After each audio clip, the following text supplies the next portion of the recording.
It's been a while since we've done one of these, as I didn't have much to talk about in January.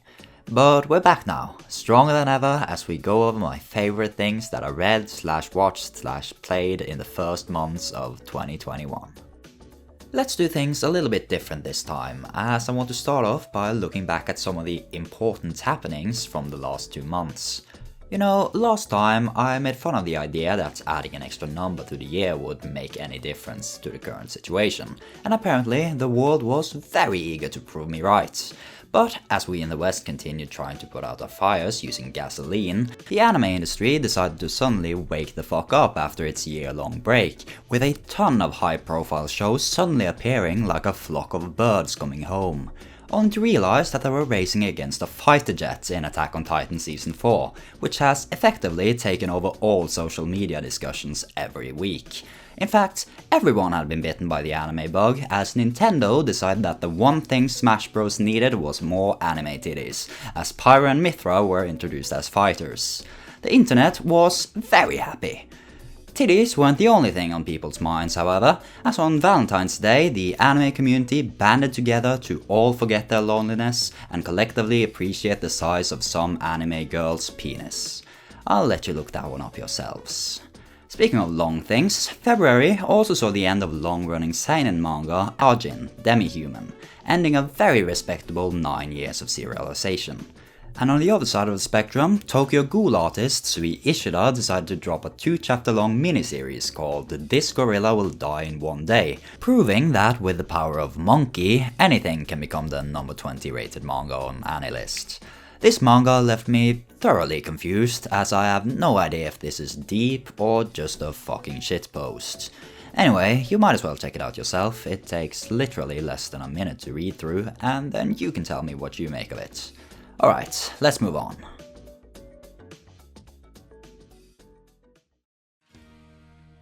You know what I like? Time travel stories and gangster fiction. So why it took me until now to catch up on Ken Wakui's Tokyo Revengers, a manga about time-traveling gangsters, I really don't know. But holy shit, this manga is so stupid, I fucking love it. Our protagonist is Takemichi Hanagaki, an ordinary 26-year-old guy working at a convenience store. He comes to learn that his ex-girlfriend from middle school was recently murdered in an incident caused by the fearsome Tokyo Manji Gang, a huge criminal organization that has pretty much taken control over the Tokyo underworld in the past few years. When he learns that he has the ability to travel 12 years back in time, he decides to join the Tokyo Majin Gang in its early stages and work his way upward so that he can prevent all the atrocities they've committed. It's pretty much just Erased, but with jacked up teenagers beating the shit out of each other, which will make anything better in my book. I love how everyone in this gang is such a character, every officer just brimming with personality.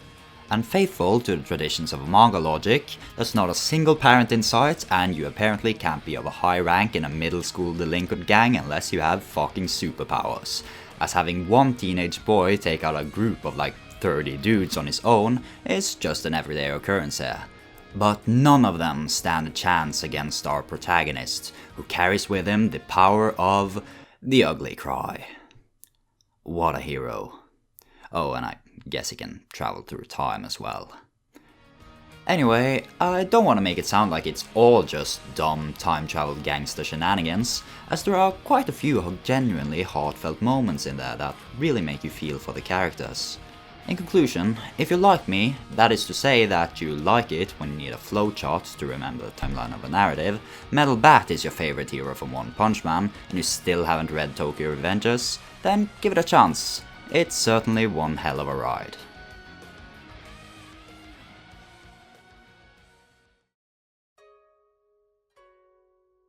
Vagabond by Takehiko Inoue is one of my favorite manga of all time. The way this series time and time again has captured the beauty and serenity of the seemingly most insignificant moments in life, as well as the brutal darkness that follows a pursuit of violence, is simply magical. Now, as I'm sure a lot of you know, Vagabond has been on an indefinite hiatus for several years now, with the last chapter having been released back in 2015.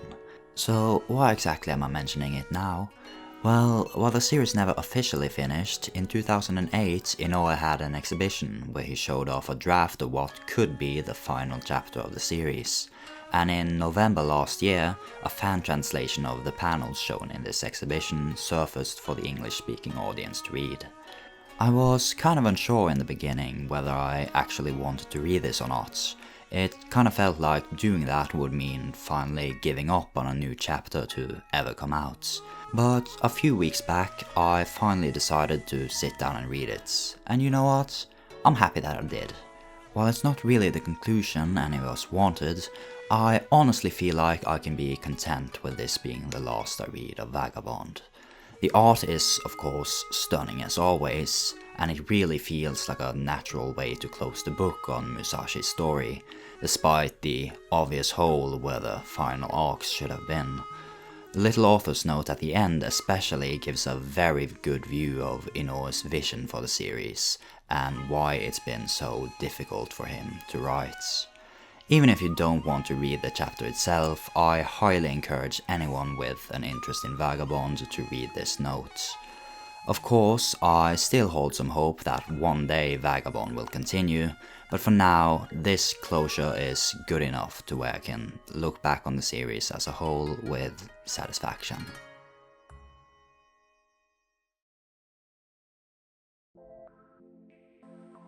Omori is a kickstarted RPG Maker horror game that released at the end of December last year, and has been the game that I've been playing the most for the past month. I'm not really sure how I want to describe Omori, as I think a big part of the experience is just to find out what it's about for yourself. I called it a horror RPG earlier, but while there are some pretty disturbing imagery and themes being brought up, there is also a very innocent charm to it, reminiscent of the more whimsical aspects of Earthbound and Undertale before it. It gives off a very sweet feeling of nostalgia toward a time when everything was as it should be, while also making it clear that that time is long gone and can never be brought back. The battle system, while fairly basic, does include some pretty interesting mechanics, one of which being the emotion system, where each member of your party, as well as the enemy, can gain different emotions throughout the fights. In addition to a rock-paper-scissors style advantage system, each emotion offers a set of buffs and debuffs to the afflicted party member's stats, making it pretty fun to play around with, especially in boss battles. The story is the real star here, however, giving you an eerie look into a young boy's messed up psyche, with a strong mystery to keep you invested.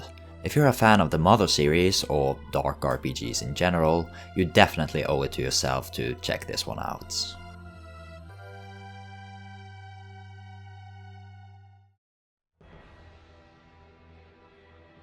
And finally, I want to talk a little bit about Nintendo's demo for Project Triangle's strategy.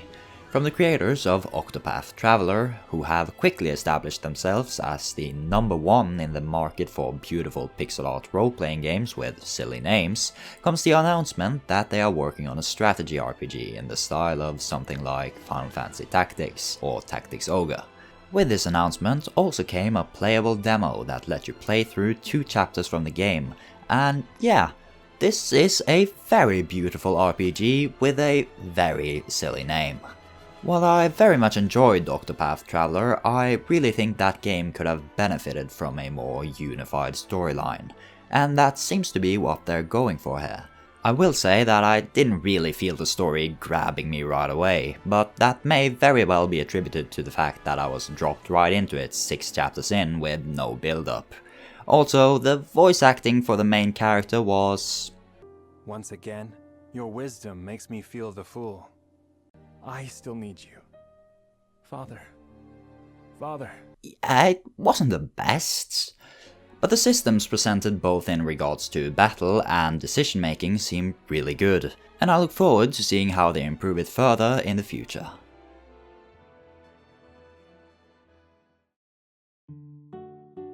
And that's pretty much all I wanted to talk about.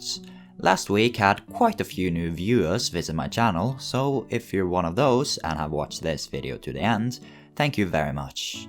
I'm really happy that my silly little ramblings actually seem to give enjoyment to some people.